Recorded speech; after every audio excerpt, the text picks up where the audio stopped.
राजा ययाति चंद्र वंश के एक महान और प्रसिद्ध राजा थे। ययाति अपने अद्भुत शासन, सांसारिक इच्छाओं और जीवन के अंतिम चरण में आत्मज्ञान के लिए प्रसिद्ध हैं। चलिए कहानी की शुरुआत करते हैं। राजा ययाति अपने ऐश्वर्यपूर्ण जीवन और शक्तिशाली साम्राज्य में मग्न थे। उन्हें राजसी सुख और भोग विलास से गहरा लगाव था। मेरा जीवन सर्वश्रेष्ठ है, मेरे पास सब कुछ है। लेकिन उनके अंदर इच्छाओं की ज्वाला कभी शांत नहीं हुई। जब ययाति ने अपनी इच्छाओं को नियंत्रित नहीं किया और अपनी पत्नी देवयानी की अनदेखी की, तो उनके ससुर शुक्राचार्य ने उन्हें श्राप दिया। अब तुम्हारी जवानी चली गई, तुम तुरंत बूढ़े हो जाओगे। ययाति अपने झुर्रियों वाले चेहरे और कमजोर शरीर को देखकर रो पड़े। मैंने क्या किया? मैंने अपनी इच्छाओं के पीछे सब खो दिया।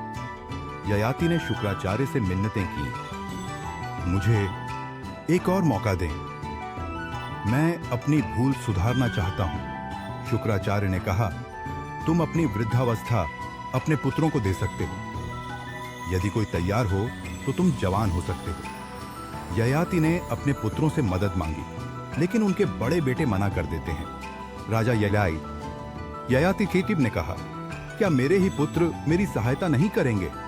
तब उनका सबसे छोटा पुत्र पुरु आगे आया और कहा, पिताजी, मैं आपकी वृद्धावस्था स्वीकार करूंगा। आपकी खुशियां मेरे लिए सबसे महत्वपूर्ण हैं। ययाति की आंखें भर आईं।